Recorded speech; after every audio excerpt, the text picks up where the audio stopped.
Oh, good. I was just making sure I was on the on board what we were doing there.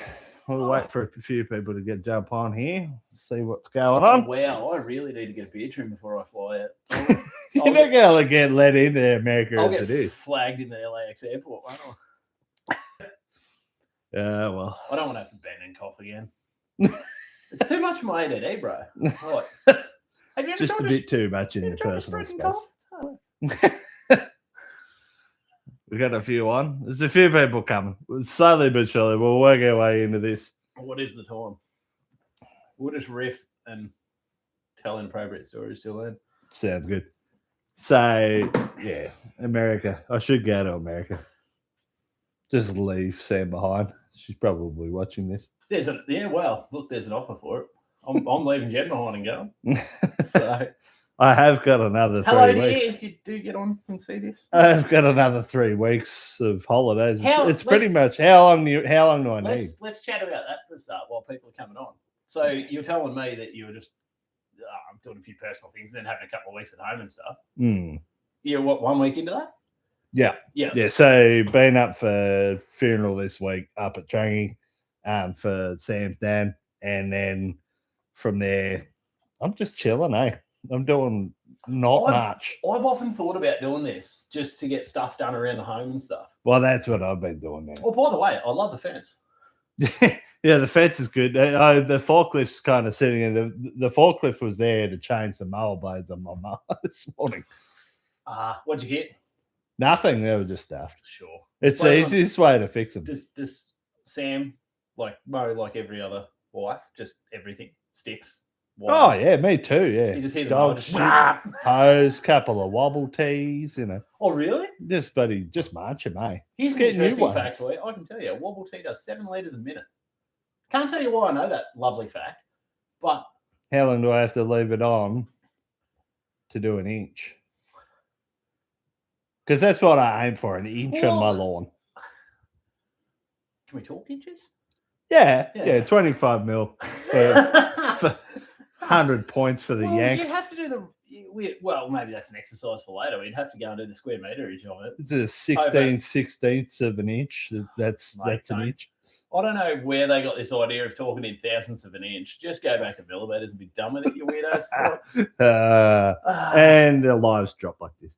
We got a few on here. What's going on, everybody? Andy from the Rain Grain here with my best mate and cousin Adam Davis from Newfield Farming. He's a farmer not too far away from our Roseneath block. Be about 10 k's away. 10 k's from Roseneath, probably. I did actually measure it on my way here. It's like 31 k's to drive here, probably 20 k's. Yeah. And we've been farming pretty much the same amount of time now. Well, I think we both ended up back on the farm about the same time. And it's kind of handy because you've got someone who's in the same brain space to bounce stuff off and do all these sorts of things. Well, even before we came home, we're always coming home during harvest and stuff. We used to kick it during harvest all the time. That's when we used to catch up, was harvest time, wasn't it? Yeah. Compare notes about header driving and whatnot. We're both on the headers. Wait for the bloody first rainy day and then get on the beers. Yeah, we probably did that a few too many times, a lot of times. But we were only talking about this recently. Is like, where's all your time go now that you're like we've both progressed. Like we've gone from sitting on the header to running the operation in both and like I've now got employees. Shout out to Zachy, my main man. And like it's just time now. Like we used to be able to bloody catch up during harvest on a weeknight. Pretty much, yeah. We just do it anyway, yeah. But everything's got bigger too. Like it's just you seem to go from start to finish on a day of harvest now. Yeah, especially with that bloody rain too. Like we nearly did this whole harvest without a rain break. It was like, oh, there's rain coming. It's 5 mils, it's 10 mils, and then it's 1 mil, and it. Well, we had more breaks through harvest bands than we did through rain this year. Yeah, they were our only breaks. Did you guys do much 24-hour stuff? Go through the night at all? Only once or twice, yeah. When we were harvesting Roseneath with the canola, we did a couple of 24-hour shifts because we had the people. Yeah. Trucks were not a problem. Like they were knocking off at 10 or 11, which is late enough, but they were knocking off at 10 or 11, then just fill them up overnight, and then the truck drivers are back there pretty early getting them empty again. So you'd park what sort of storage you have overnight? So you So park like 3 we road trains or 2 road trains, 2 doubles, and then the balls bin and the Umberfirth bin, which we got from Ozag Machinery. Shout out to Ozag Machinery. great people. They left the Umberfirth bin with us for what it was nearly 4 weeks. I think it was a fairly long time. And so I think all up, talking 60 in each road train, say 40 in each B doubles, probably a bit more, and then 70 ton or 60 ton of canola, and the balls are about 42. In the green one, I suppose. In the Umberfirth. And that'll get you through sort of 10 p.m. till 8 a.m. type thing. Something like that. There was always one truck driver that was left out there late. He was sort of, some of them were going out to that. Shout out, Brady. Brady's out there at 12 p.m. just buddy chugging away. He loves it. But so that got them through. There was a few mornings to get there and they weren't quite full. Like, did you park the chaser bins or did you put a driver on the chaser? Nah, just park them. At least it's staying out there till like 12 and then knock it off. So let's have that discussion, because that's an interesting discussion I've had with a neighbour who's recently purchased a chaser bin and wasn't running one. Like, your thoughts on how much efficiency you lose through just not having to pull up all the time. Like, we've all done it. Depends on the size of the paddock, I reckon. Like, if you're you're doing Roseneath for an example, like I know that property. Well, see, a lot of Roseneath's sort of shorter down below 1 kilometre, but then we get into R11 where you can pull me out with a Patriot that day. It's like 2.4 kilometres long. Yeah. So they weren't making it up and back before they were getting the box full, which means they had to run halfway back down, unload, then go and get their piece, and like they were everywhere. It's a lot of running. Yeah, like if I'd done it, I wasn't on the night shift. I would just gone up, back, and then just started up and back and just leave a bunch of half runs you can't pick up at the end, Yeah. But, middle of the night, trees, and that French backpackers and Joe trying to keep up. Especially that block. That block is a tree block. Oh, yeah, it's shocking, yeah. There's not been a tree removed since we've been there because it's the lease block, of course. Well, there's a few in the background. Yeah. There's a few accidentally burned down. Lightning strikes, The old Hitachi hurricane. Yeah, that's right. As you call it. Yeah. So how did I haven't really caught up with you. I know some of your followers probably have, but average harvest, above average, where'd you sit? Yeah, it's probably just below, I'd say. That's where I was. Like, below average. We were I think I figured it out the other day. Call me lazy, I don't know. I've only just got through to doing it, but I think we're about 0.2 under our 0.2 of a ton per hectare. That is for everyone. Under our 0.2 of a bushel per pound per acre. 0.2 of a bushel. How do you measure a bushel? I still haven't figured it out those times. Hold on. 2/4 of a buddy acre pound bushel. An acre pound bushel, you reckon? Righto. Divide it by 2.7, then square it or something. You got to times it by 6/4 of a bushel, and you get it. No, I think ours was just a bit below average. With our canola hampered us a bit. Our canola we got a bit on it. No, I think probably wheat was probably the biggest letdown, but barley wasn't far off it either. Really? Yeah, we had some pretty good canola at that Roseneath block. It was saved our bacon. Probably, and I'm talking out of school, but it'd probably be accumulation of some of the wet country you lost in previous years. I think so. Yeah. Well, see, as I was saying on one of the YouTubes, some of the that canola was wet at the start of the year. Like, it still got washed out. Like, so we had washed out swamps, and then the rest of it was real good. It was like 2.5 ton. Well, I'll come clean with you, mate. I was shooting on that property the other night, exactly, actually. And what happened in some of the places where there was just nothing? Ducks or like around a dam and stuff? It seriously got flooded out. Really? Yeah. I got a picture of swans sitting on that paddock right across from where where Zach's house is. Yeah. Yes. The swans ate something. The wind? Did that hamper you? It blew the rose about. I noticed a bit of stuff along fences and stuff.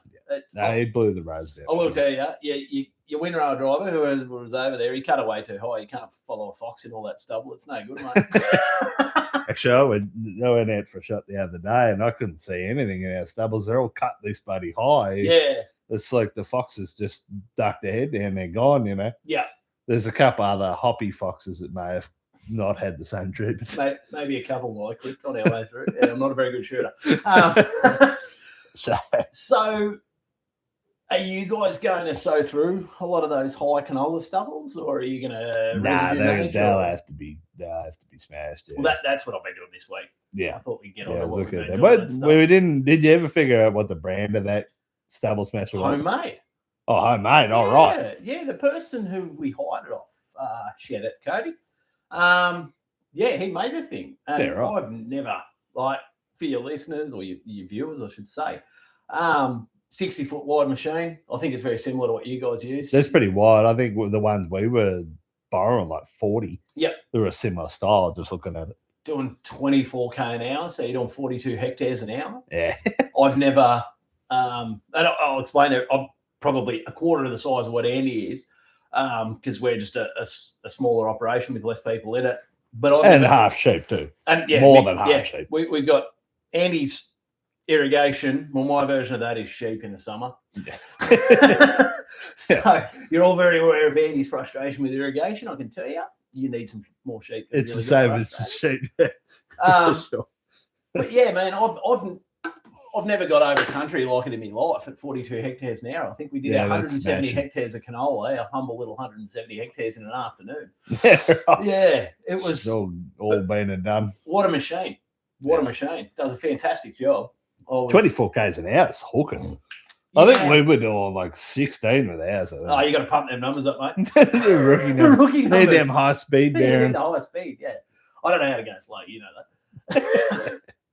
Yeah, so I don't know. I'm on holidays. I'm not thinking about it at all, but I'm pretty sure we need to get some sort of machine that can smash it down. I see Eddie had a horse Coltro.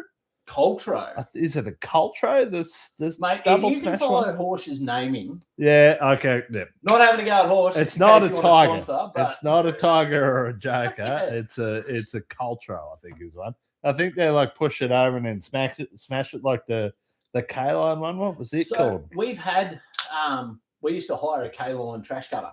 Trash cutter, that's right. Yeah. So it's got the it's like an angle. The angle bars, and then it sort of pushes it over, and then the disc comes along and cuts it. So the disc runs upright with not much side on it. It's got a bit of a flute to it, but not much. And the only problem we found with it was when you get into canola stubble on like a 40 consecutive 40-degree days, what we're about to go through again now. No. The bars on the front would smash it, and then the cutters would never get to it type thing. So you'd end up with direct head in our operation, as you know. Like long stalks. So you'd end up with these long stalks just sitting everywhere. And on our foot spacings with tine parallelogram setup, it became a problem as soon as the dew came in on night shift. So I toyed with the idea of Kelly chaining because we got bog marks, which is a crazy thing to say after the year we've had. I noticed you got a few on Roseneath when we were out chasing foxes. I was going to say, it got flooded, man. We were spraying and spreading in water. Like Joe was turning around at the water to go back. It was that bad. You wouldn't even read about it now. Have you talked about? Or you probably have. Like, I'll admit straight up, I know Andy too well to watch a lot of his YouTube videos. I'll see some of them. I watch some of them. Rude. Oh no, I should subscribe. I think I am. But I couldn't baffle last year that early September or sort of late August, early September was spreading in the wet and it just didn't rain after that. Yeah, that's right. Yeah. I think from September through till harvest we had minimal rain. We still got a season. Well, we did, but there was like one rain in August that saved our bacon completely, didn't it? Yeah. Like if that one didn't come, we were not talking 3 or 4 ton. We were talking 300 or 400 kilos. Would have been a different story. But in farming, we can't live on what is. No, that's right. You just got to take each day. But Matt Gould, the agronomist, he was talking. They have some formula of how much rain you have is how much you should get out of it on a growing season rainfall, and we were like way above the mark that it should have been, and everyone was the same, not just us. You know? So let's go into that a little bit because I've seen the same thing. Like what the tons we grew off our rainfall, so our water use efficiency that everybody talks about is way up there.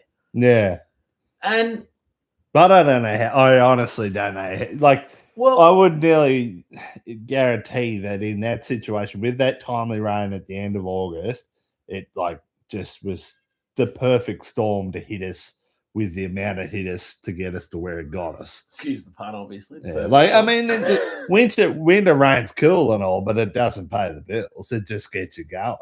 Yes. Yeah, winter rain makes you feel warm and fuzzy when you're looking at a back end of August, you're looking at a wheat crop that's looking pretty good. Or you go, I'm coming out of July with a full profile. That's pretty good.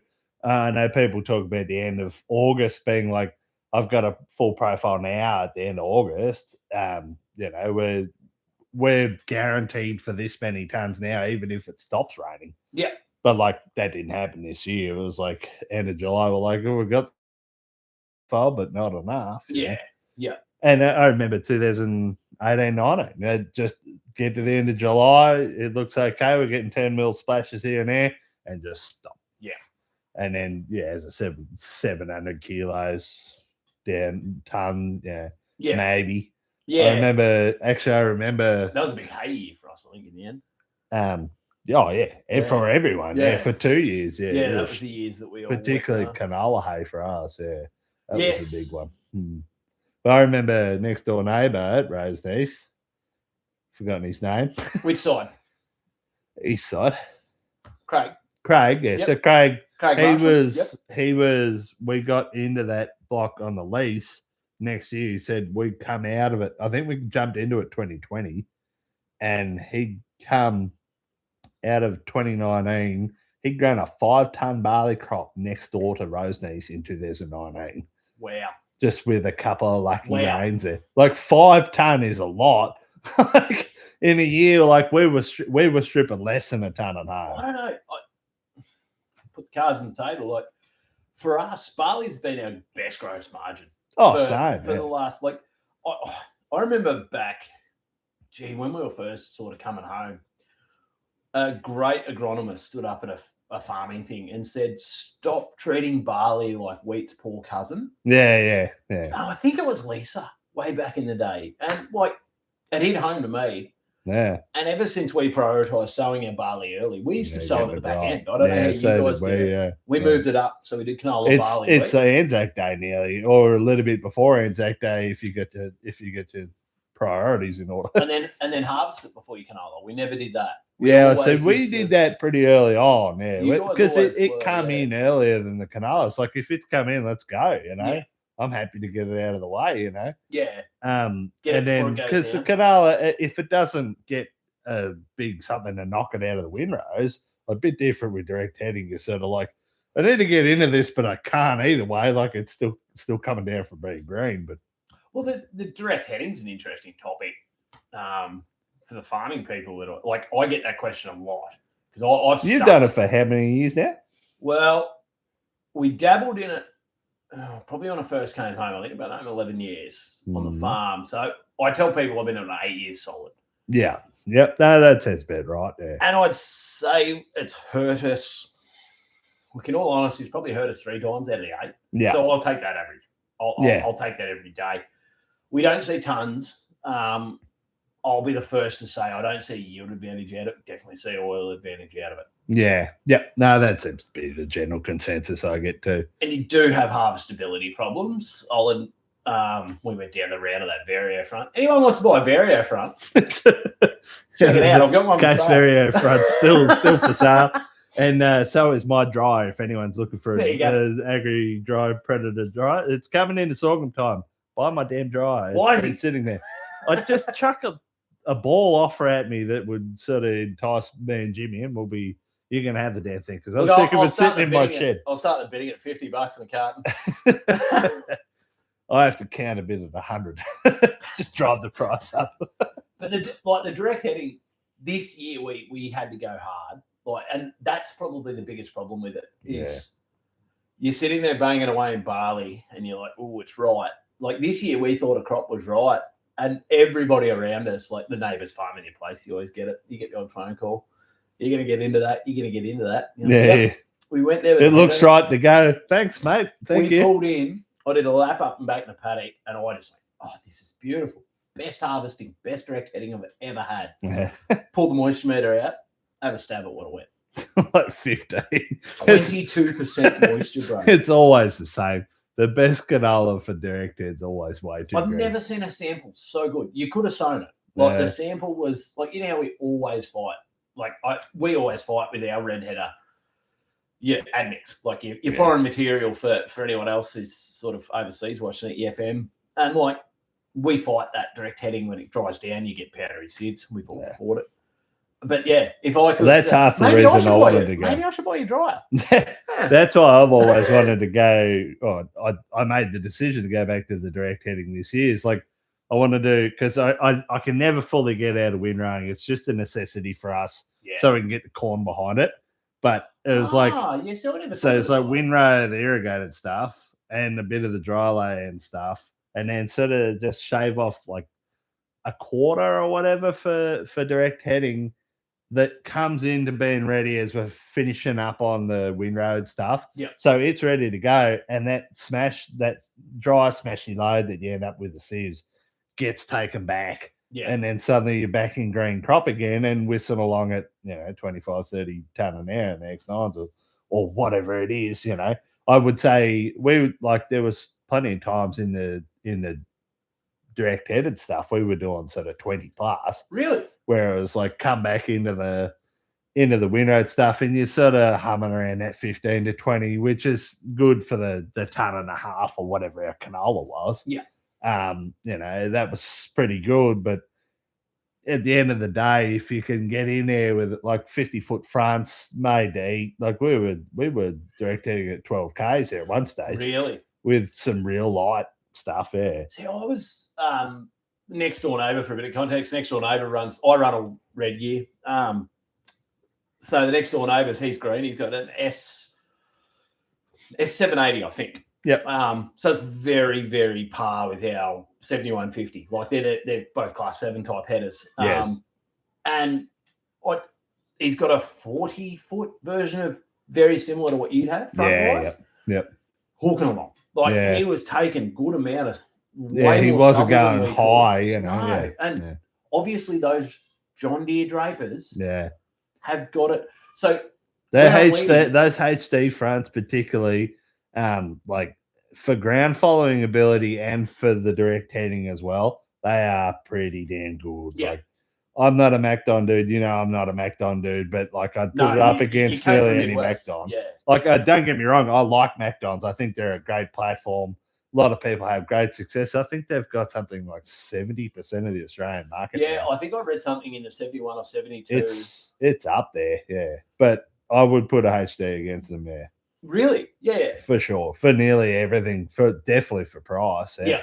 So for everyone, I'm not au fait with a lot of green gear. I used to spend my career on red. He's a red man. Yeah. I worked for Case for a while, but I spent a fair time shit getting Case. But now you've gone down that route. Would you? Yeah, obviously you'd pit that front against a Mac. Nearly anything. Yeah. Yeah. And nearly anything for any reason. The only thing I haven't really chased it on is like something that's dead on the deck flat, like chickpeas or something like that. So how do you rate their pickup front? It's not quite as good. Yeah. Nah, it's okay. You came from Phillips Roller Down was probably the Phillips Roller Down. We've had the Nucky. The Nucky was good. You guys ran a Nucky. I didn't know that. Yeah, the 9250 had a Nucky on it. It had it from we traded the 8240 with the roller down, kept the roller down, put it on the 8250, but there was another header board in there. We had to buy a front for it. So that's where we ended up with a Nucky in there. Yeah.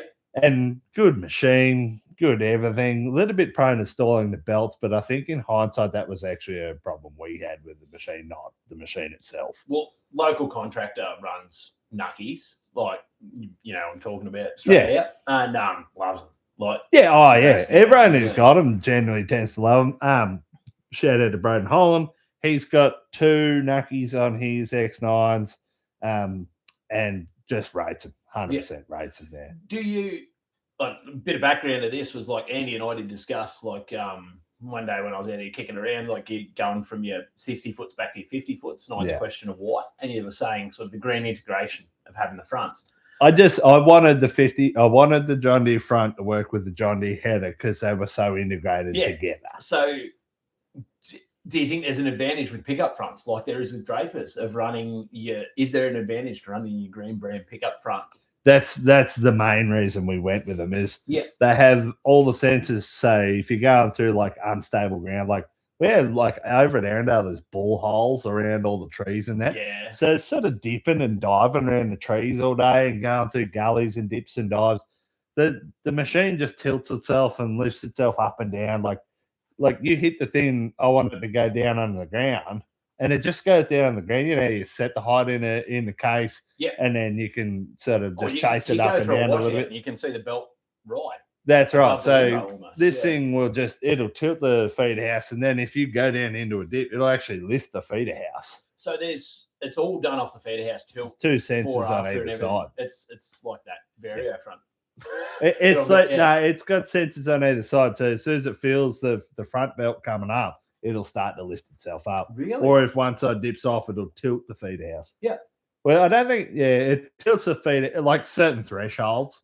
Well, you don't have much out the front, so you don't have much to work with. No, that's right. So the again coming from the case background with Macdon fronts, we run a FD 145 somewhere around that. 140, but we still run the adapter with the springs. So it's the John Deere rigid mount, and it does everything through your feeder house tilt, like with your large front on to compensate. Or it's basically hydraulic, but it's not.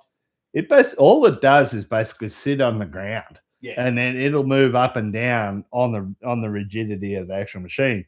If it feels it needs to go up, but again, it'll lift the feeder house up. But it's got to take a threshold of a certain amount for it to actually start coming up.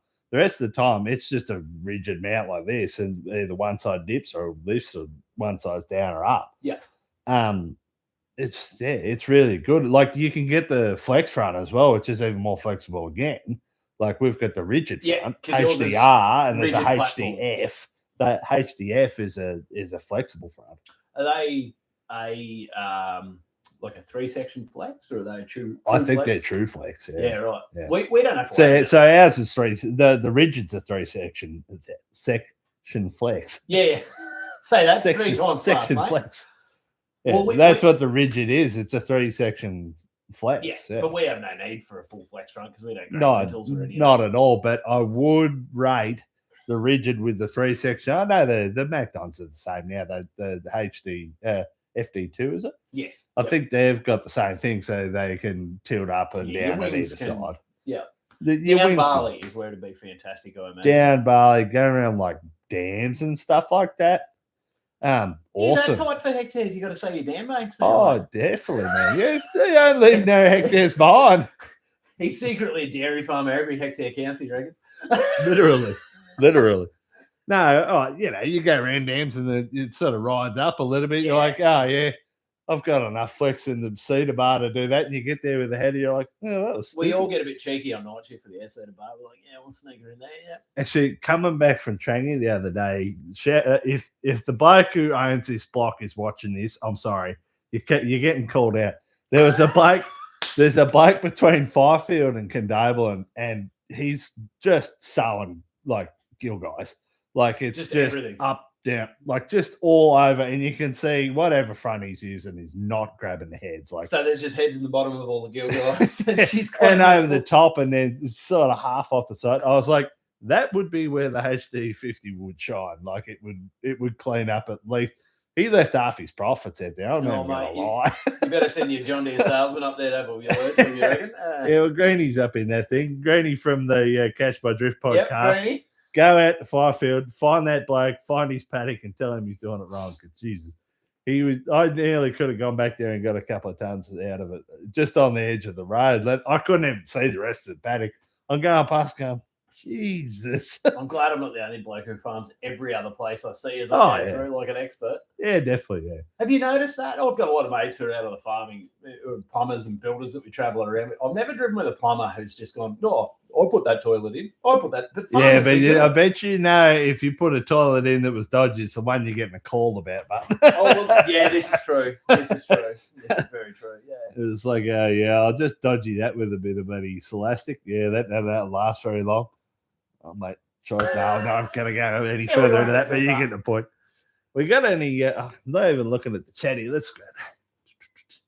Yeah, if you don't ask us questions, we will literally sit here like we usually do on a Sunday night and just talk. I should just look at terrible this stuff. on my phone, so it's a lot easier.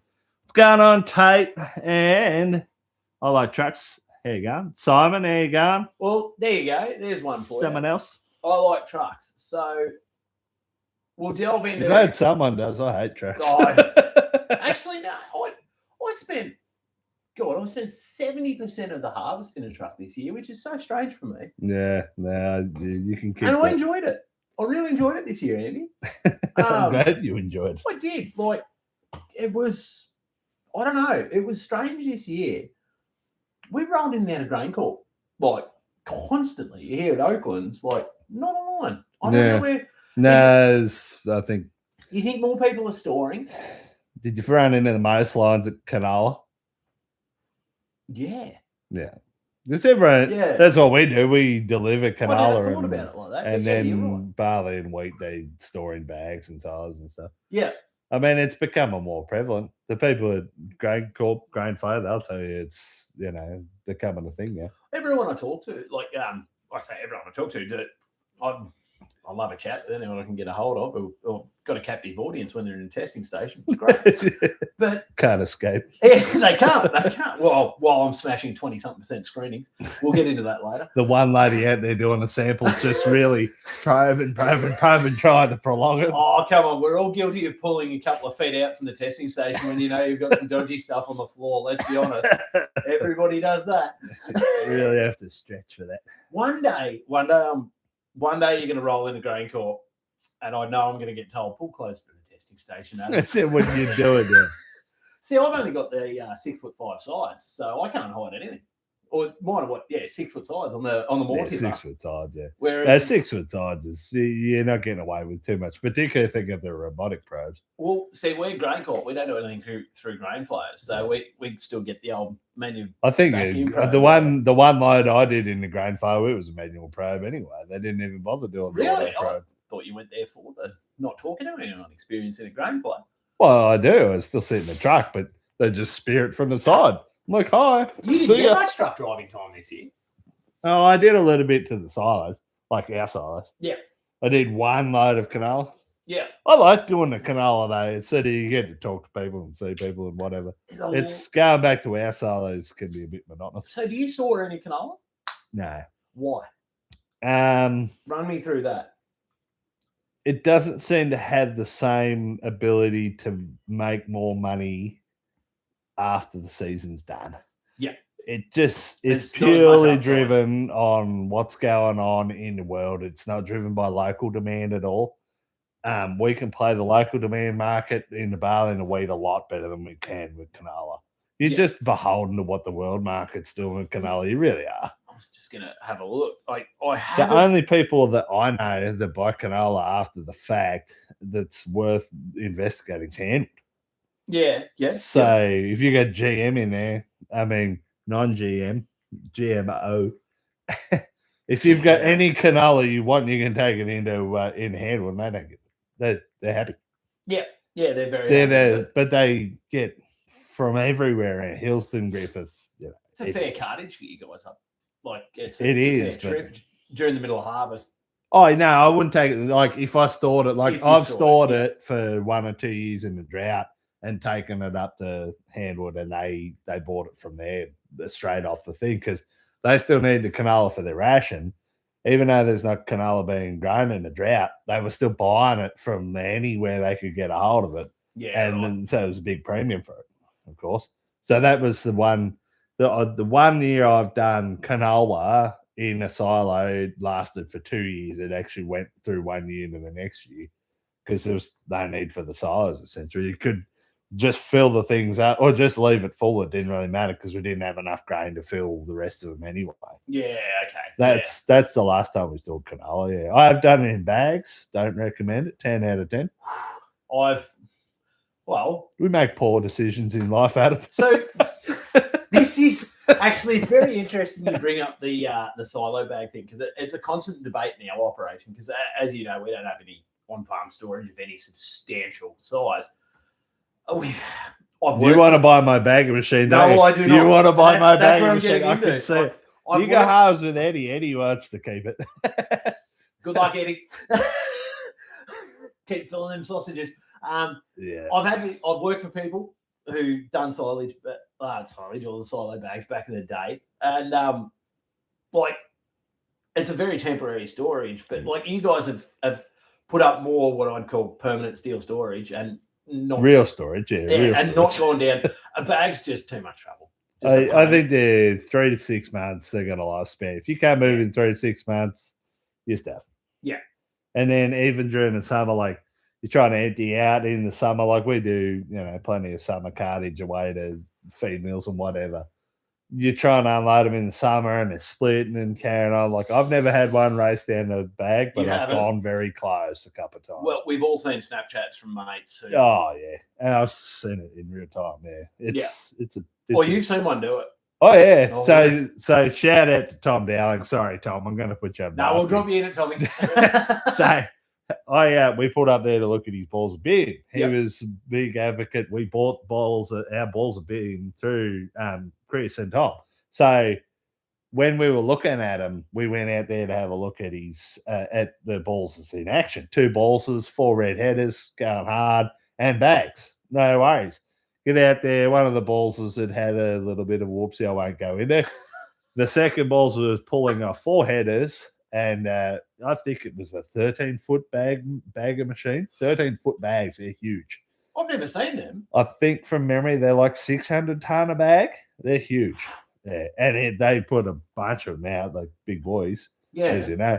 And so we're looking at that, talking to Tom afterwards. We're just wrapping up. It was just bedlam. Like I felt bad to be there. I'm like, I'll get out of your way. You during harvest, yeah. It's like I'll get out of your way, Tom.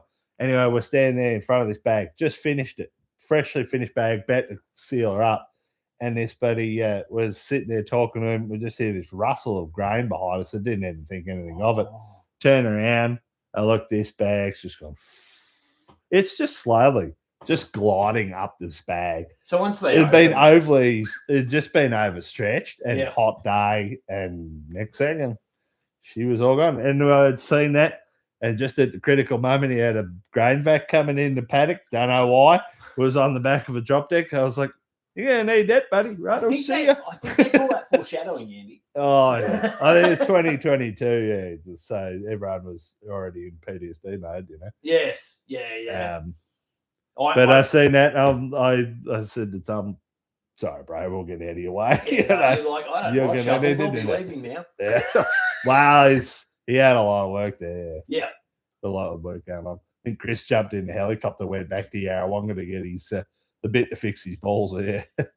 one toe pull it was.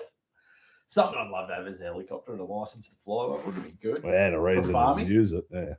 I think he used a fair bit. He comes straight over us. We see him all the time. Even a fixed-wing aircraft would be handy, wouldn't it?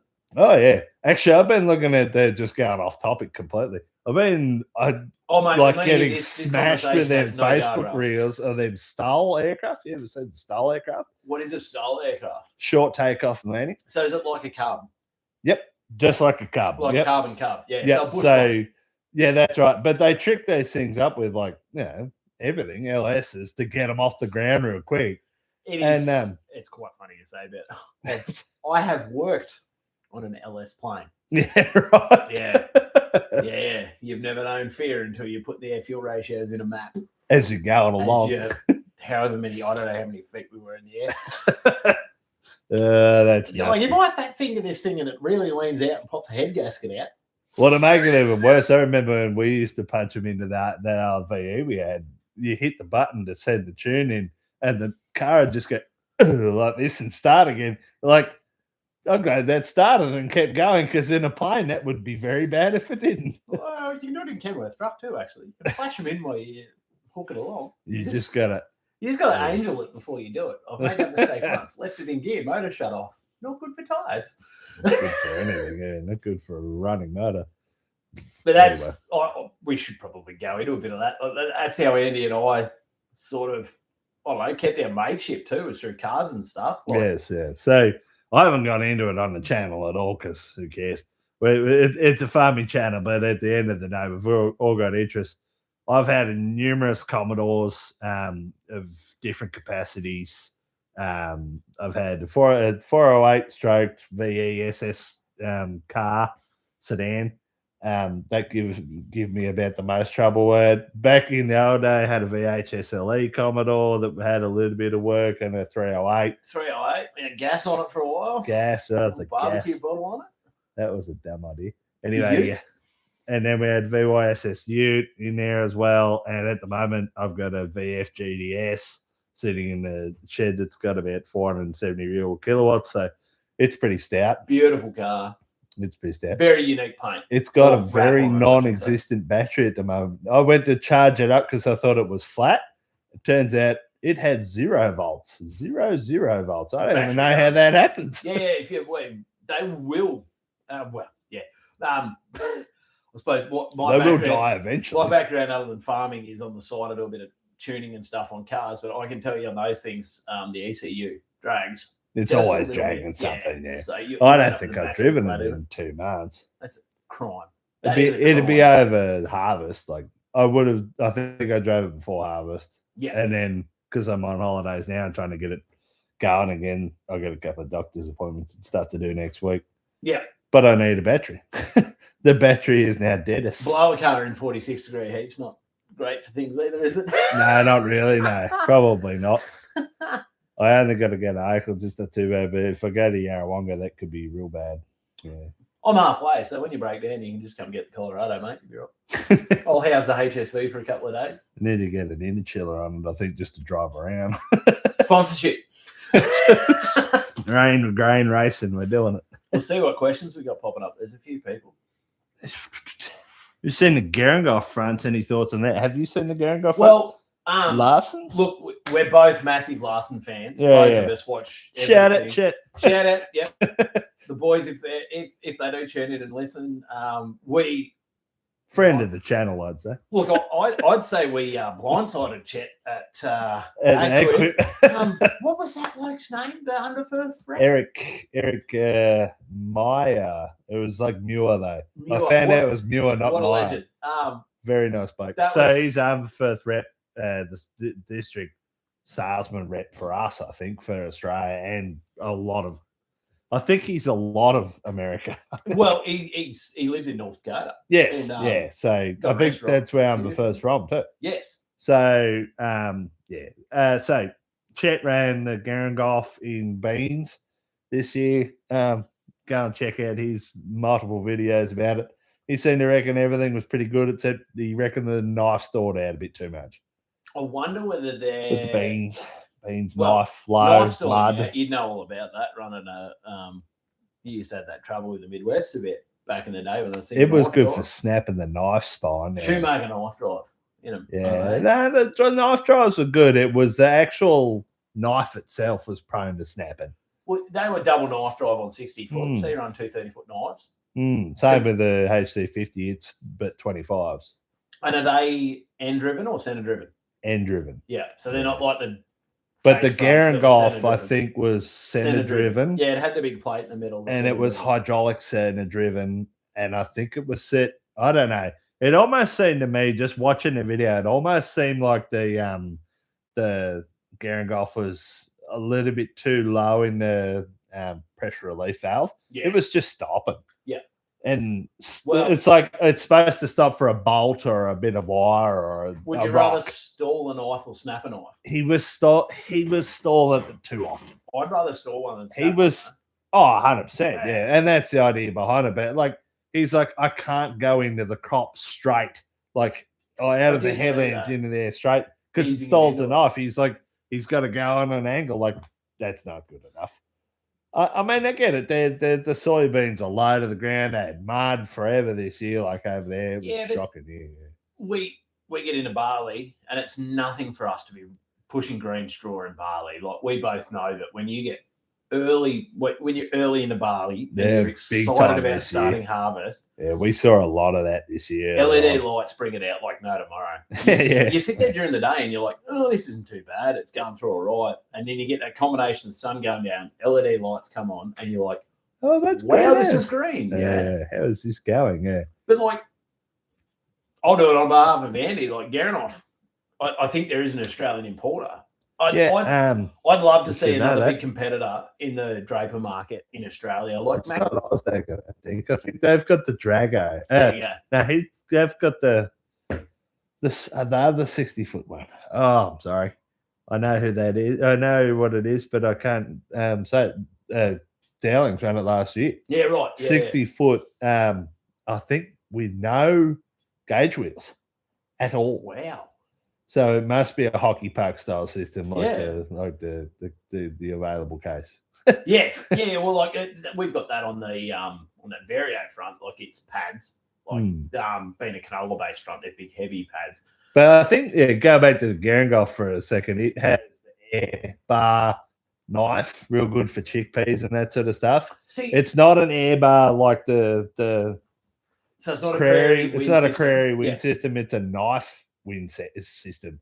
So I think it doesn't clean your knife off, but it cleans everything behind your knife off. Be great lupins for an Australian market. Yeah, I think so. And chickpeas. I think chickpeas. Or even fava beans. Fava beans. Stupids and fava beans. Stupids, yeah. This year was the year for lupins, I've been told. It wasn't too bad for a few blokes. I heard the fabbers did quite well. At $500 a ton. Yeah. Like have you gone down the path of fava beans in your rotation? No. No. Not in mine. You don't have a legume in your rotation, do you? No. Yeah, you're just wheat, barley, canola. Yeah. Corn if we need to, yeah. And corn when it works, yeah. Yeah. No, it's I'd like to see more Draper front competition in Australia. I think there's a few out there now. I think the fact that Case and New Holland sort of have almost given up making one, like even the dealers are barely selling them, you know. Well, yeah, I think they took two out of the market. Like I know it's one, but it took two out of the market. Like John Deere wouldn't have a leg to stand on if they didn't stand behind their product, keep updating it, making it better. And Case just sort of stopped. Well, there was the Case, like they had the MacDon and then they lost alignment and then lost and like it's I tried. I've run both the Case Draper. We ran the 45-foot Case Draper at one stage when we couldn't get delivery of a MacDon. They produced that. Surprisingly good at direct heading. Is that right? And that was because did it have a cross auger? Well, this is the trick. The cross augers on the Case front aren't straight. Yeah. So they run up in the center. Yeah. So you can feed a lot through the guts of it. Like where it's not in the way in the center. It fights itself. Well, that's sort of the beauty and a little bit of the curse with the HD front is that it's a very big table auger, like or cross auger. They're huge, yeah. Good for feeding it in there, but it does tend to sort of really smash it in there. But do you go away from the issue? Will it paddle it onto the feeder house? Like a lot of what we see with the MacDons when we're direct heading is we'll sit in the center.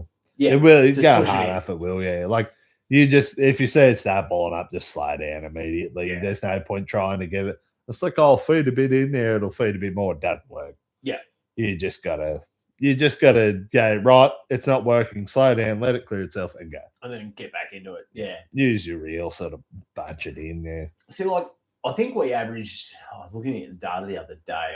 I think we averaged about the high 6s, almost 7Ks now. Yeah, with a 40-foot MacDon. That's about what we were doing with the HDs, up to 8 or 9. But I didn't do a whole lot of it. I only did 1 or 2 days of it. But the other guys that were marching along pretty quick. Well, it's a lot like driving a baler.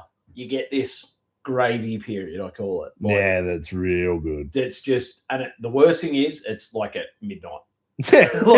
When you're not 9, 10 o'clock at night, like when you don't want to be there, you want to go home, and yet look, it's just it's the same as driving a Bailey. You're like, geez, I'd love to be in bed. But then it all comes on and you get like 3 hours of goodness. Mm. It's frustrating, but it's all part of it. That's what farming is. Yeah. It's Anyway, we're going back to Canelo. Let me get any more questions here. Yeah, good boys. Thanks for the Sunday chat. Big Bash final on. Very good. Who's playing? Tell us who's playing. Big Bash final. Big Bash final. Couldn't tell you who it is, but geez, I've enjoyed watching a bit of it over the summer. So we're having those wicked bloody hot days. Is it just me or the ash is pathetic? I don't know, but if has everyone forgotten how to bat? Like it was only Travis had any go at it at all. I'm not a cricketer's backside, but we've got mates who are mad into it. But I watch it from afar. Boxing Day, you'll never see 20-something wickets fall in an innings.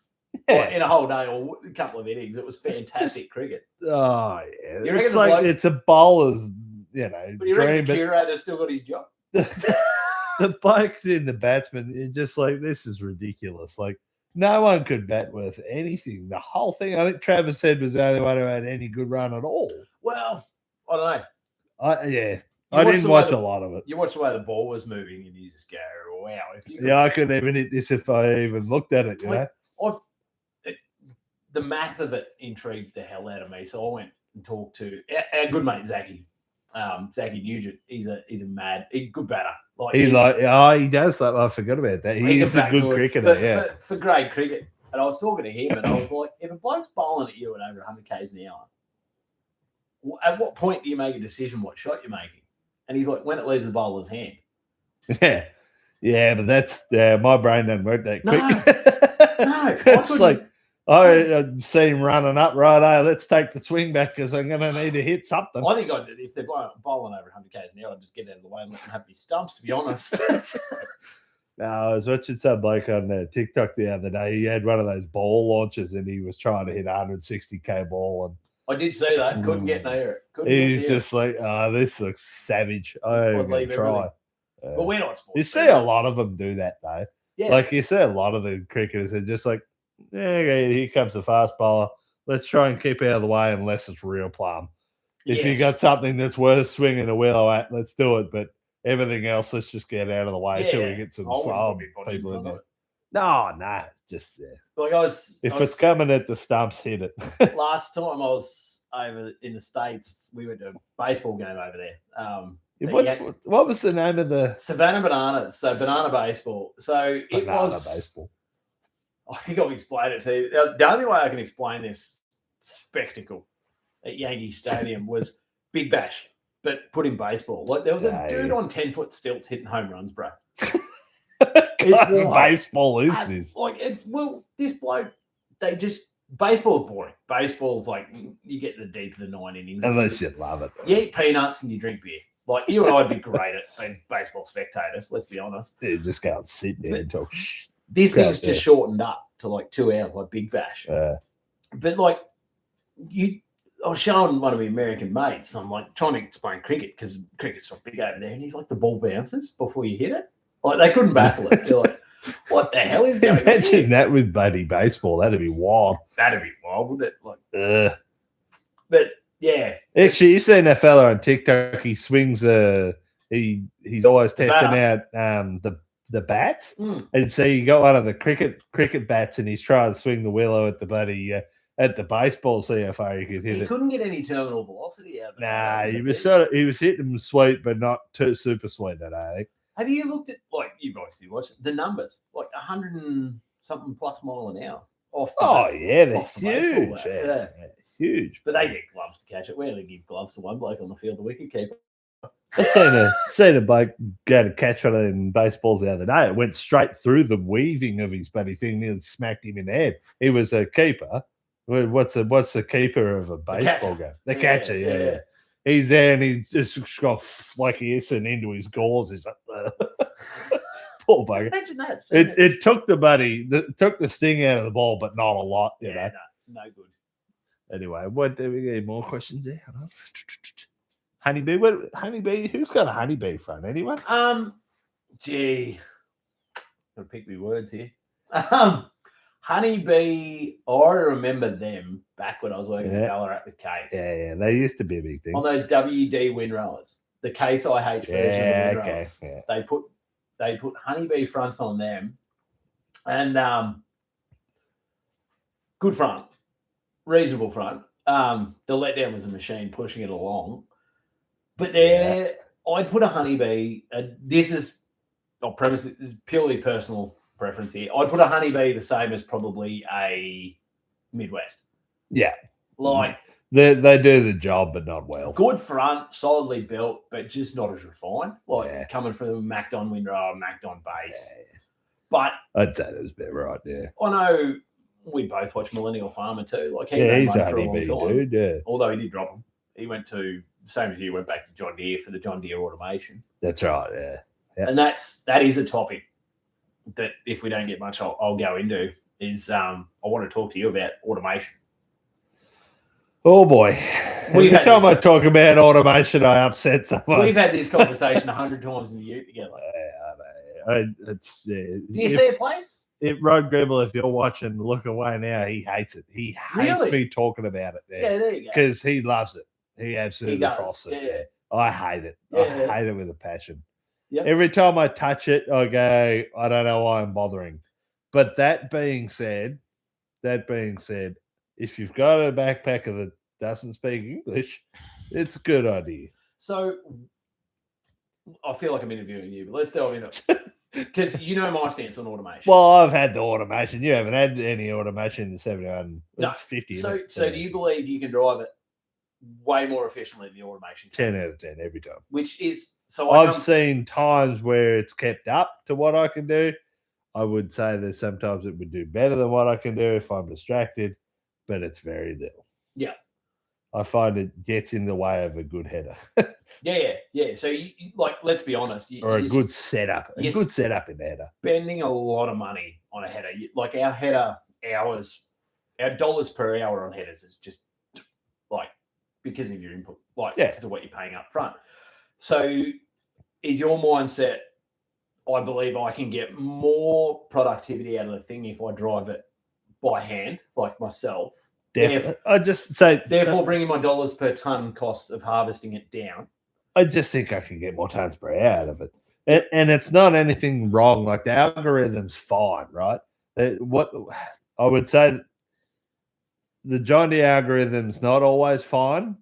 The Case algorithm was pretty good. So the algorithm is right. I've got rotor loss. Let's speed the rotor up. That's the first thing it does in a red header. Yep. That's the last thing it does in a green header, which is the wrong way around. Really? Yeah. Yeah. Right. Yeah. So like this automation's not anything. It's not anything out of this world. Like it's like, right, I've got rotor loss. Let's speed the rotor up. It can the John Deere can close the concave. It tends to do that a lot with automation. I'm not a big, real tight concave close, dude. I'm like 20 to 30 nearly and everything. Yeah, we get that from back in the 20-38 days. I think Barley's a bit the other way. I go, I run the concave 15 or below, like 12. And then I'd see sometimes it's trying to take it down to like 10 and 8. Like, what are we doing here? Like, I'm not getting broken. Like, I'm not having threshing issues. I'm having rotor loss issues. So this is where I was leading with the question. Do you think that some of the automation is just way too angled to high product corn? No, I just because that's where we get crack grain and all that sort of. It's just the basic. Like the algorithm itself is just very basic. It's like got rotor loss. I'm going to do 1, 2, 3 things. Yep. If I can't get it, I give up and tell the operator I'm giving up. Sieve loss. Okay, I'm getting sieve loss. Let's open the sieves. Lower the fan. If that doesn't fix it, I'm going to tell the operator it's not working. It's like, right, well, why are we getting sieve loss? Why are we getting rotor loss? Can I put cover plates in? Can I put different blocks in? Can I put different mesh wire and the rotor? Like, so I'll read between the lines here. So you're finding that physical, mechanical changes will solve your problem. Can do. If you've got a problem, let the automation go, it'll try and master like if you've got no issue, the automation does nothing. Yeah. It's when you've got an issue is when the automation starts working. It's like, right, what have I got? It thinks it's got rotor loss. Let's quantify it's actually got rotor loss. I can do that on the ground. It can't do that. Yeah. It just looks at its 2 sensors on the back of the rotor and goes, it's getting rotor loss. Yeah. saw that big time in direct heading green canola under the pivots. Yeah, it was saying massive rotor loss. Get out there. There was no loss. Yeah. Like, it's just picking up green pods bouncing off them sensors. And green stem and I stuff. see that in the case. Direct heading. As soon as we drop into green stem.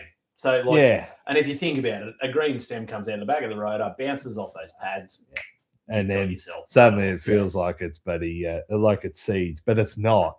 I think there's something to be said for a full revamp of the whole loss sensors in all of these headers. I think they're trash. Is yours running cameras? Are you into the camera John Deere where it's got all up in the front? Yeah. See, I never got to see it up close enough.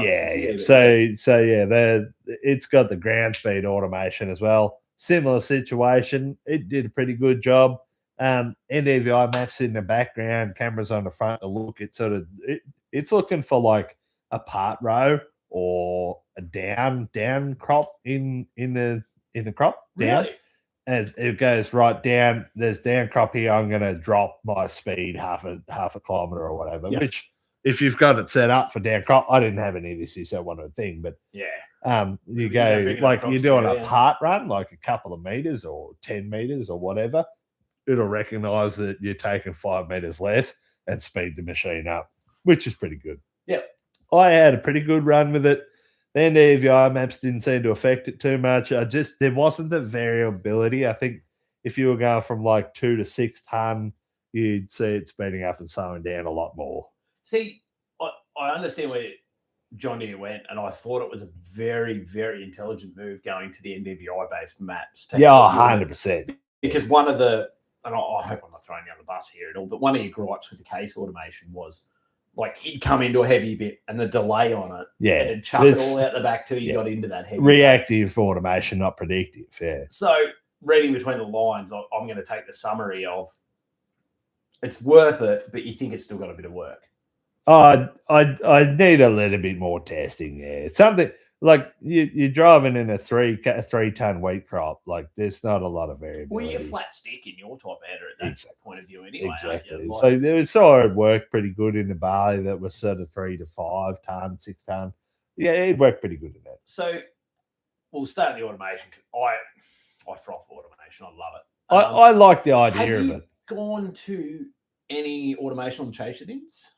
Or you can't yet because you're running the case tractors on them. You haven't gone to like the header. Machine sync. Yeah. So we did machine sync last season. We had the 340 that's right. 8R on the Dunstan.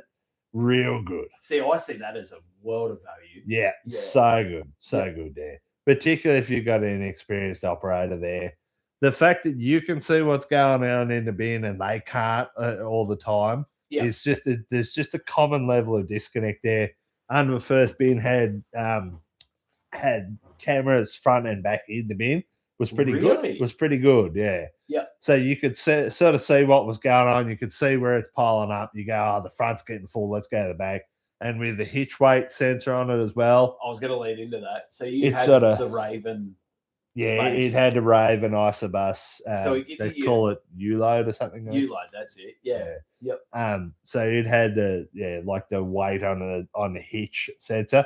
Very annoying, but wildly useful. Yeah. Well, we've all seen some horrible footage of drawbars getting snapped on chaser bins. Yeah. And that's how it happens. Yeah.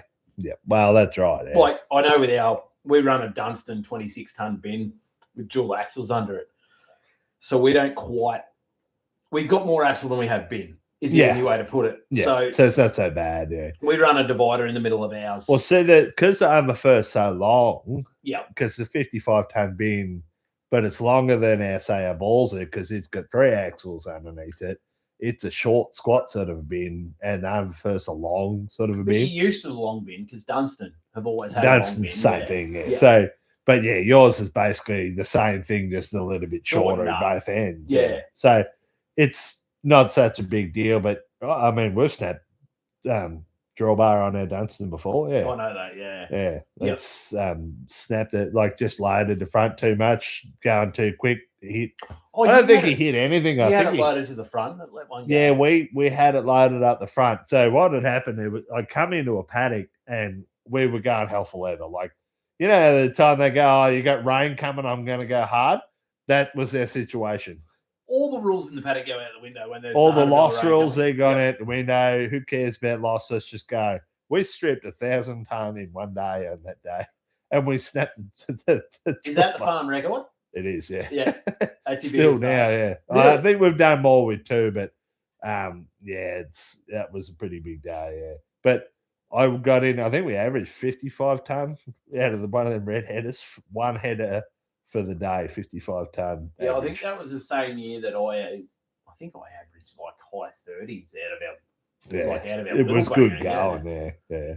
But what happened is I was in there going hard. Bloke in the chase pin wasn't quite up to it yet. He was sort of getting, I'm up at the front all the time going as hard as I can. He's trying to keep up the QB in the middle. Ended up with 2 loads in the front. That was enough to do the damage. And next second, Bluetooth drawbar.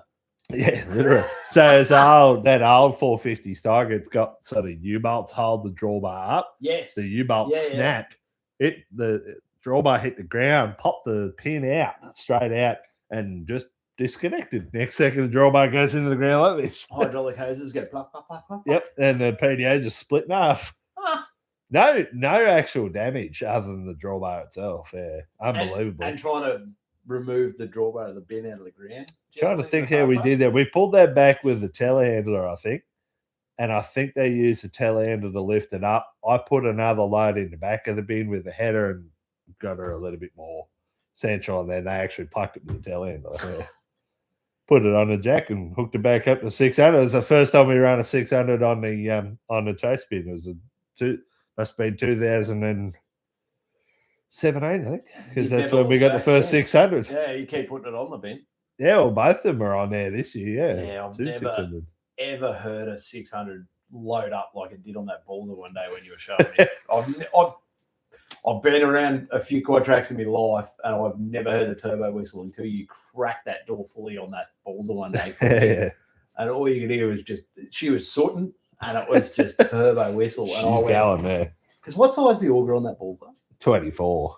24 inch. Yeah. So you can unload 70 ton in how long? If you have it really cracking. If you had 70, say you had a mother bin. Yep. About 3.5 minutes. That is insane. Yeah, 3.5. It's 20. They rated it 25 ton, at 22.5 ton per minute. So, and it would be close to that. But the problem is you got 30 ton in a trailer or whatever. You just get started and then you stop. Yeah. And also there's a little bit of mechanical sympathy's got to go on there too. You're like, this thing can do 22 ton per minute, but should it? Unverfirth is 22 inch, I think, or 21, and it was good for a good 17 ton per minute. We measured it.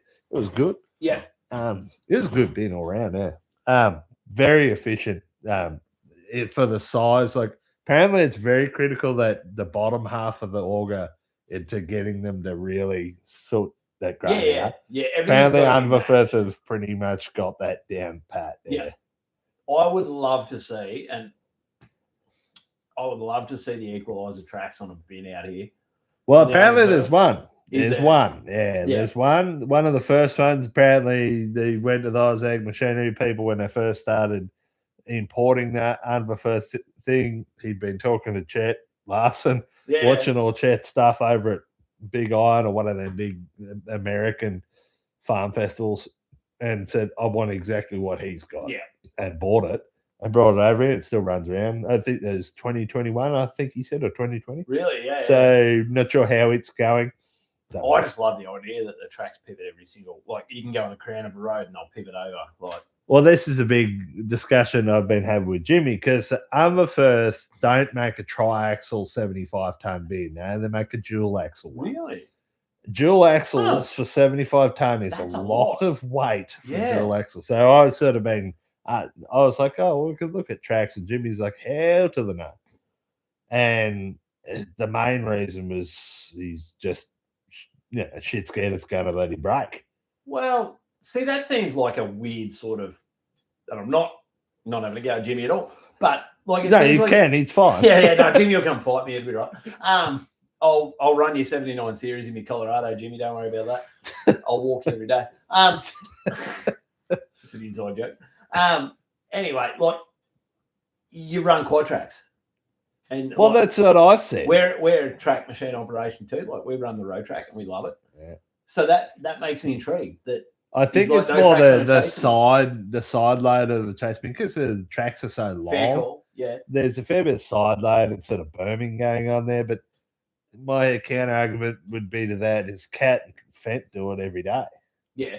Like they're long. They're a long track. Yeah, but have you ever driven a 2-track? Oh, rough as hell, but I'm not in it. The weight will be fine. I remember doing night shift on Bay Longmores that he gave me a track machine for the first time, and I got offered after like 12 hours of night shift. I said, "You can keep that bloody thing," and he goes, "Why is that?" And I said, "I feel seasick." Well, nothing against them; they're just 2-track machine. But John Deere had this huge HID light in the middle of the light pack on the front of it that extended way further than the rest of the lights, and it sat on the horizon. Just doing this all night. Yeah. And you'd get out to fill the thing and you'd feel like you're wonky in the legs. Like you had sea legs. It was so weird.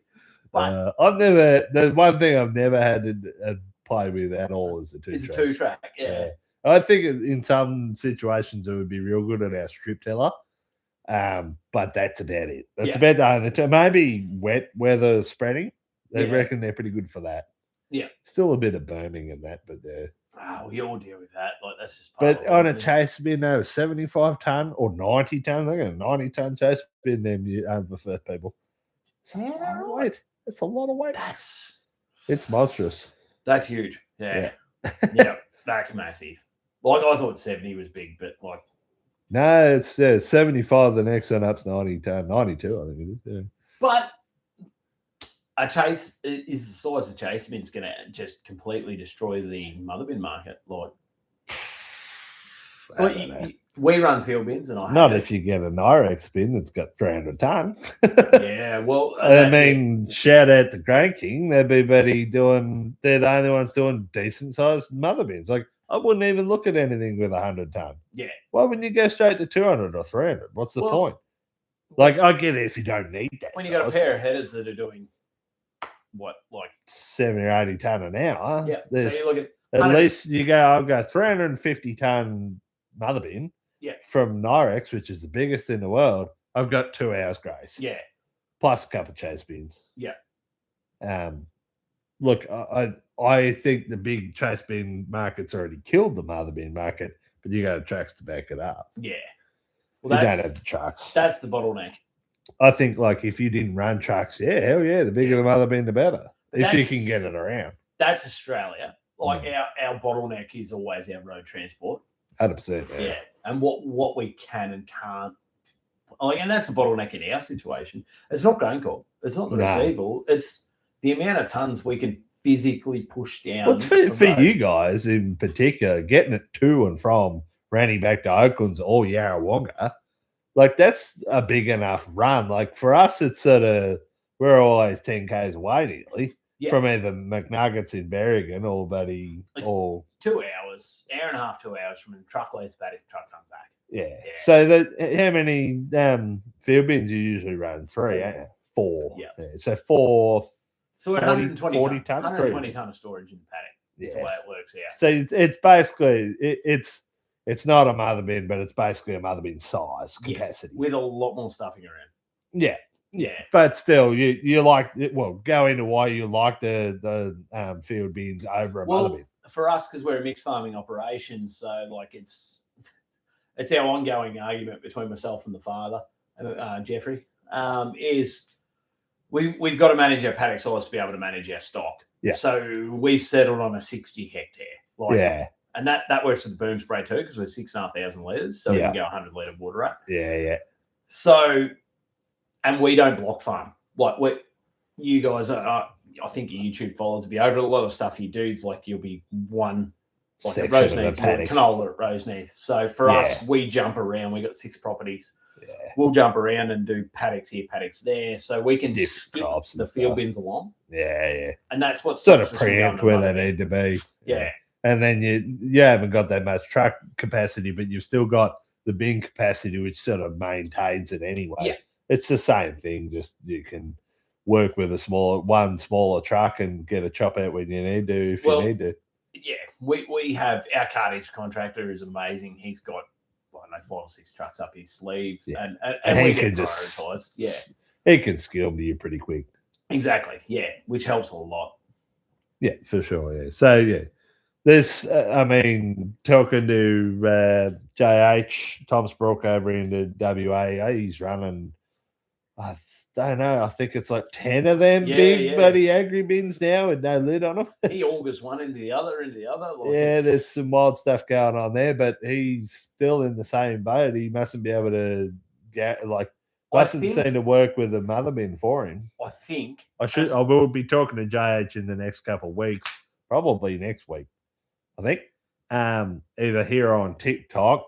So I can ask him this. I think they're run because they run to port over there in WA. I went over there for a farming tour there like 4 or 5 years ago when I was first back, and they run a lot of stuff into port. Straight to the port. So I think like our normal transport run during harvest is 30 k's, like from my place out to here, basically. Yes. Whereas I think they're running like 75 to 100 k's one way. Yeah. Okay. So, albeit in WA, they can generally run at least one more trailer than we can. Yeah, I was going to say they're taking 70 ton out in a truck. And I will go on record and say, through traveling in Australia, as soon as you get to WA, you're like, oh, this is what roads should be like. Yeah. So they probably have a better run in that regard. But yeah, it's interesting to watch blokes run field bins versus mother bins. Like over in the States, like Nyrex and that are only just starting to get mother bins over. Yeah, Walkabout went over there and tried it. That was a bit of a weird one. The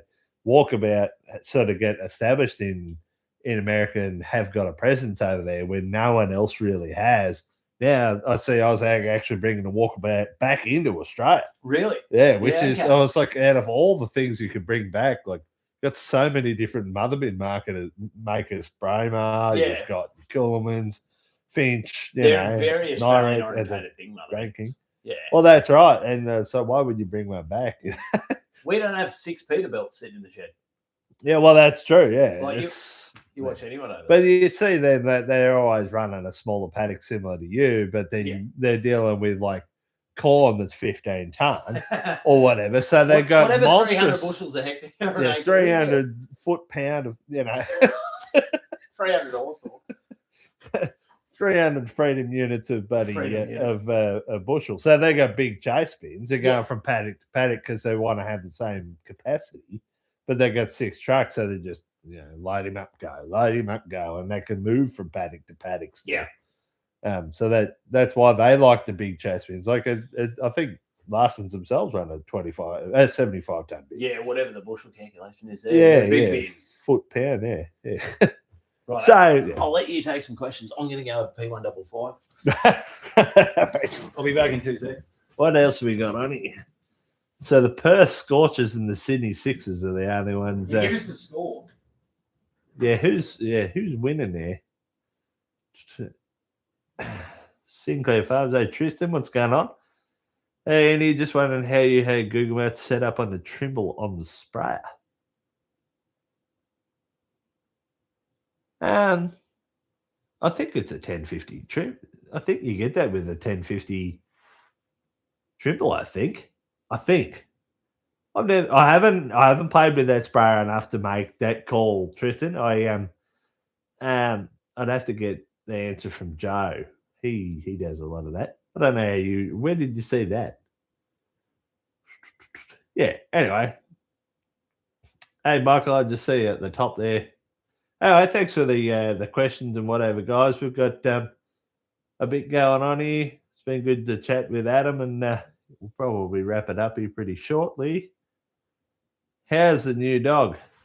It's sewing time, yeah, right. Oh, yeah, that's right. Yeah, okay. Now I'm with you. I'll have to talk to. Next time I'm in there, I'll have a look and see what its setup is. But as far as I know, it's just a 1050 Trimble screen, and it can do it. Don't know.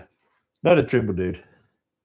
The new dog is going okay. She is still very timid, still very scared.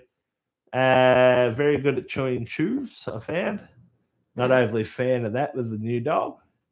But yeah, she's going okay. She's just very timid, very hard to get close to.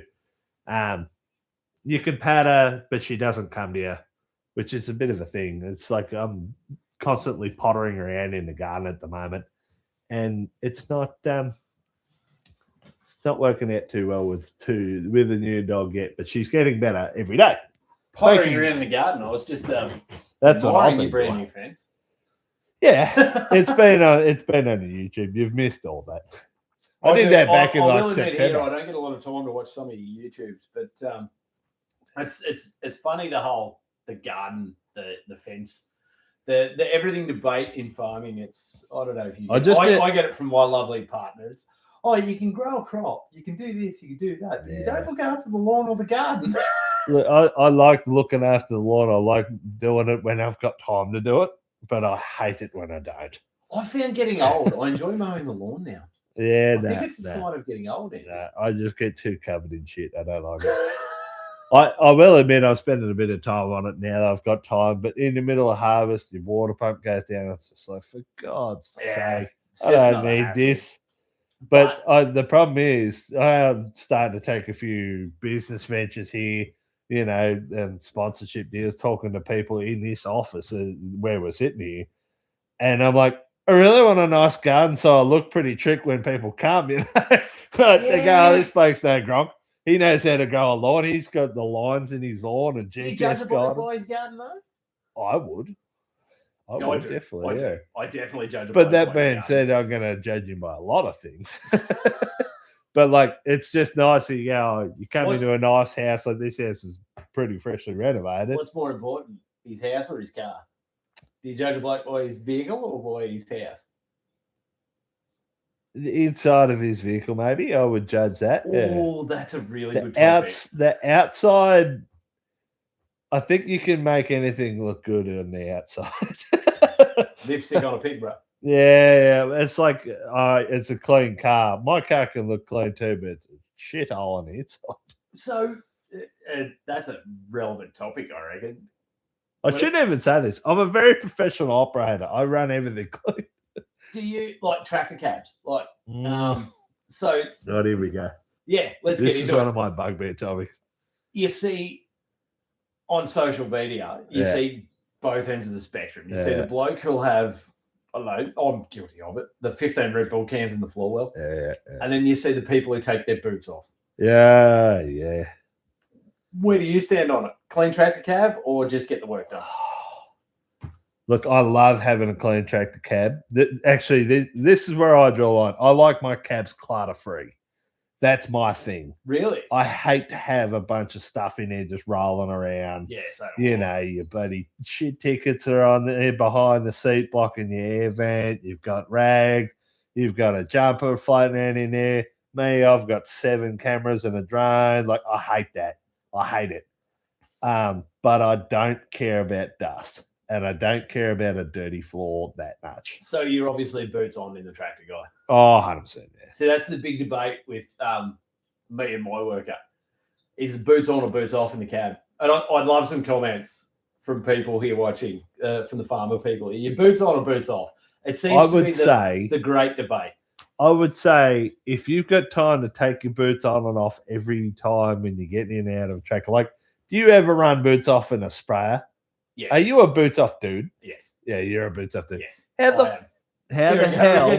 There's a few people popping up. How the hell do you run boots off in a spray? You're in and out of there. If you don't pull up in the middle of the load, you've got what, an hour before you need to refill? Hour and a half, 2 hours? Whatever you do. Yeah, I get an average of I get an hour and 15 minutes to an hour and 20 run time to and for us it's about a 30-minute fill. Yeah, just enough to get a good bit of lung cancer back when I was smoking. And I get it. You're in a spray. You've got mud on your boots. Like, I get it. You're going to take them off so you don't get mud in the cab. I get that. But fuck that, Just leave the boots on. So what are you in the truck? No, definitely boots on. Boots on. Really? So I like thongs because it's more comfortable, but that's it. Yeah. There's no reason to take boots off. See, I'm thongs in the cab, boots are in the dog box. Yeah. That's what everyone runs. Yeah. But- If I do a long enough trip, I'll do that. Like I've been running Crag, I do that. Yeah. But in a tractor, you boots the whole time. But I will take the boots off, even if they're dirty, muddy. Don't care. Yeah. My socks will sit in the mud. I don't care. Oh, really? Yeah. Oh, Well, not mud, but like dust. I'm sure Sam loves that when you come home. Not my problem, bro. Not my problem. Nah, I hate clutter. It drives me nuts. I can hardly What do read we that get? from you, but I think there's some boots You on, get boots your off Coke there. bottles on there. So go boots on, boots off, boots on. With the exception of a ute interior during harvest or baling time, just full of parts and gear. Yeah, well, that's another one too. Yeah. They're only slip on areas. Yeah, so yeah. Look, I run the buddy. Spares a little bit smoky at the back there. My phone is not going off, so we don't have a fire going on. No, that's good. I'm local fire. Yeah, look, I don't like taking them off. It drives me nuts. Like if I'm in a cedar, like the cedar is the big one for me. It's like that's one job you could sit in for 8 hours. Like, but I get in and out to fix something that bloody often. Like really, hoses pulled out. You know, you've got something hanging out of your press wheels. You go and check the seed height. Like I'm in and out there once an hour anyway. See, I see the huge argument at harvest time of people going boots on in case you have to get out. Yeah, like fight or flight. It's like I haven't got 3 seconds to put my boots back exactly. on. That's my fault. Like the one time we've had a fire on this farm from a header. Yeah. The header went up. Well, it's gone now. It's the dead. old Pizza Supreme. It's dead now. 2488 exclusive. So Jimmy jumped out, saw the fan was hosing hydraulic oil onto a fire underneath the header. He drove it forward to somewhere that was a bit more appropriate. I think it was away from the crop or something. And then by the time he went to get out, he jumped from the top step to get away from the fire. Yeah, kangaroo hop. Yeah, big jump like you, man. It's pretty hefty jump. I think I remember Eddie being very disappointed about him losing his good CD collection. Yeah, CD and there's a. Well, that's dating Edward, isn't it? Yeah. Well, in the words of Jimmy, he grabbed the esky and chucked it out the door. The water jug, chucked it out the door. Forgot the memory card with all the yield data on it. You know, left that in the header and then jumped. That was what he said. See, even that to me is interesting topical conversation. If you're sitting in the header and she lights up, what do you grab? On the way out the door, I'd probably grab my 3 cameras because it was so much money. I'd go phone, iPad. Yeah, phone, iPad. Anything that's thousands of dollars or hundreds of dollars, I'm walking out. And then leg it. JD Op Center's got the rest. See ya. Well, that's a new thing with it going to the cloud. Don't have to worry about pulling the USB stick out. Yeah, you know she's gonna be right. It's all there. But I mean, the first thing you do is jump out and find a fire extinguisher if you can. Yeah, point that buzz at the ground. Yeah. Try and put something out. Have you gone down the route of fire suppression? Not on a header, no. Yeah. No. I think the next thing I'd look at was probably a firefighter on the chase bin. That's an interesting topic in itself. Yeah. Because it's usually the first thing there. If you had 300 litres on a chase bin within 30 seconds, you can do a lot of damage to nearly any fire except a hydraulic fire. See, my other passion is race cars, as we talked about, and like the wonders I've seen from fire suppression kits on drag cars. But they've sort of got a smaller spot to focus and stuff on. Like 90% of the time, you're going to have a fire on a race car in the bonnet, under the bonnet, or somewhere down the back near the exhaust. So when you've got the square meterage of a header, I get what you're saying. You need big fire. I mean, people do it. Like they've got the big canisters and they put them on there, $20,000. Lower, I presume. You tell me, lower insurance premiums. Yes, yeah. Well, there's a bit of I've got to be careful what I say, but there's a bit of a debate on whether you get a insurance discount on having it on the chase bit or not. Yeah, okay. Yeah, definitely on a header with a full fire special. So, shout out to Farmer JB. He was running the heat thermal on the patches that he was deemed to be the most risky, which was the turbo on his header and the beater bearings, chopper bearings, yeah. That was. Oh, thank you. What's that from? Found it outside on the ground. Oh, right, thank you. Shout out to Sam while she's in. She scared the hell out of me. I didn't even hear that open or anything. But he was running the thermal cameras on his. It was a thing through, I think, Jeremy Diggins. Jeremy, Jezza, yeah. He had that system on in. I mean, I think it had a few like parameters you could set if it started to look like you don't have to be looking at it all day. You go, oh, this is getting above my blah blah per Celsius. Set your threshold. Right, you set the threshold low and high, you know. And you could see he was running, so that's 40 to 80 degrees. I think the turbo was running 100 to 200 in there, somewhere there. Oh, yeah, the turbo would be well up there. No. Yeah. Like he was sort of looking around different patches and sort of had the hot spots on there. That was pretty cool. Yeah. Where do you put it though? Like, if someone asked me where I was going to put it on the Johnny, it'd probably be the turbo. I have had a few little close calls on there. Well, we've all had it in the cases too. With I know rocker covers were a bit of a rare rocker covers. That's the closest we've had to sending one up, and the one that did go up. Yeah. So it ain't in the engine bay. Yeah, engine bay. That was what was going in. It was going out of the rocker cover onto the turbo, lighting off the turbo, then rolling down underneath towards the beta bearings. Where it goes, the beta bearings are bloody hot. Well, no, they were just trapping the stuff, and the hot oil was coming down from the top and lighting her up. Yeah. So, I think on the chase bins are the most sensible spot for it. If you want to spend $20,000 on a fire suppression, then well, your chaser bin's right there all the time, isn't it? Like it's within 500 meters. We both pull a fire truck around through every paddock type thing, but like you've got to go and get. So the one fire I've had with Johnny was the demo Johnny. It dropped a hottie into the I heard about that on the grapevine before I heard about it. It dropped a hottie out onto the ground, didn't go up in the header, and we was again 2022. What was with 2022? It come out of there. We come out of there with a chase bin, or I did 3 headers going, and I was running to a dry spot to load the trucks. Turned around, went to go look in the truck, and went, oh, there's a fire. Right. Turn around, like a kilometre and a half worth of driving with a chase bin and 2 kilometres with a fire truck. So I'm going to the fire truck every day of the week. You're going to get there quick. Like I'm going to go there with the fire truck and take it. But like we could have stopped it if I was in the paddock when it lit up. Yeah. So what happened with the actual header, we believe, is the feeder house chain on them, the one chain that's left on a John Deere, had become slack with this demo machine. Very common on our X9s. For anyone running X9s, watch your feeder house chain like a hawk. Really? Had come slack, and it was sort of running over a guide keeper underneath that was metal. Just creating and just chipped a bit off onto the ground, I think. Yeah. We found it later on. Not a very great way to end a demo, but I still bought 2 X9s. But it was a bit of an odd one. Took us a fair while to find it. Demo machine, not much love. You know how demos are. Yes. They get thrashed. They get sent from dealer to dealer. Yeah. Like they get sent from dealer to dealer. You're not a man unless you hit the limit of a rental car before you leave the car park. So that's right. Like demo headers get treated the same. And look, while we're on the topic of fires, I just want to be one of the first ones here, and I know you supported it, is shout out to everybody who's dealing with that at the moment in Australia. My heart pours out to the poor bastards throughout Victoria.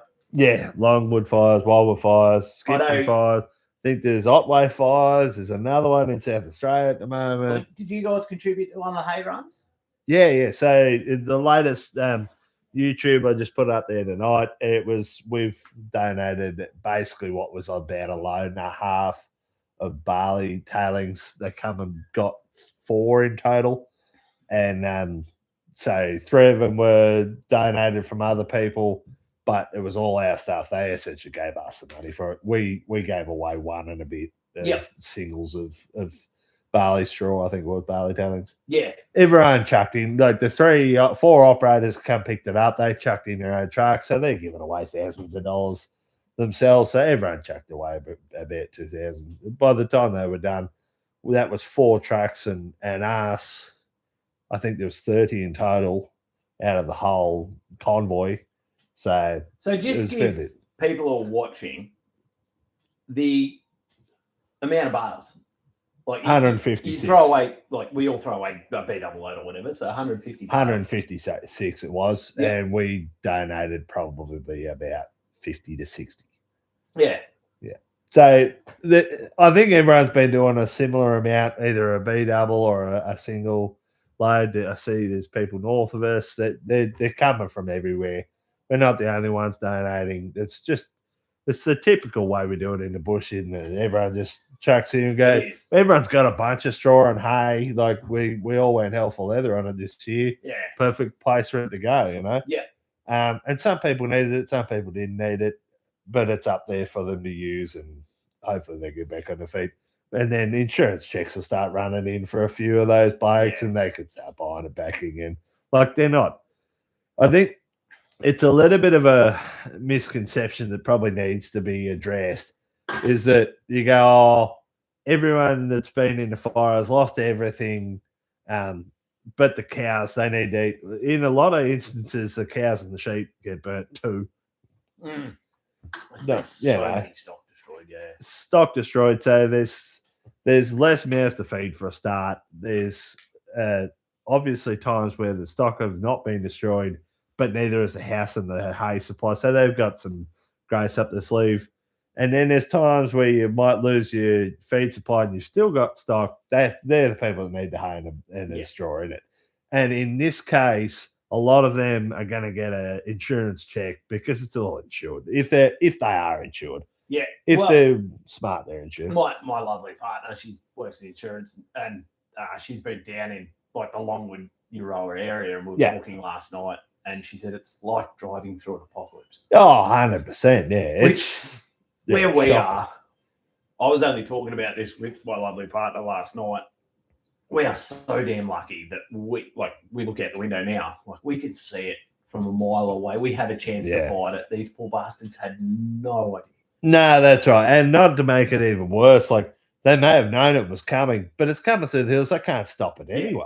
Yeah. Like, what are they going to do? Like, try and move something to somewhere quickly. Yeah. They're just lucky to get out of it themselves. I see there was one farmer that was, he got a fair bit of PTSD because he'd been very, very close to getting burned alive. Well, I remember back when we had the Gingellic fires. Yeah.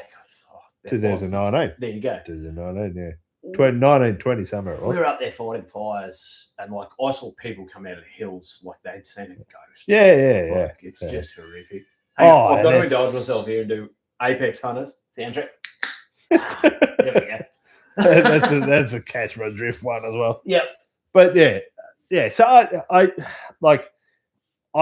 was almost to the point of like, I really want to do something big for this. I want to organize something myself. I want to, I could sell a bit of this hay, give a fair bit of away, just had trucks rolling in, no worries. Like I was this close to doing that.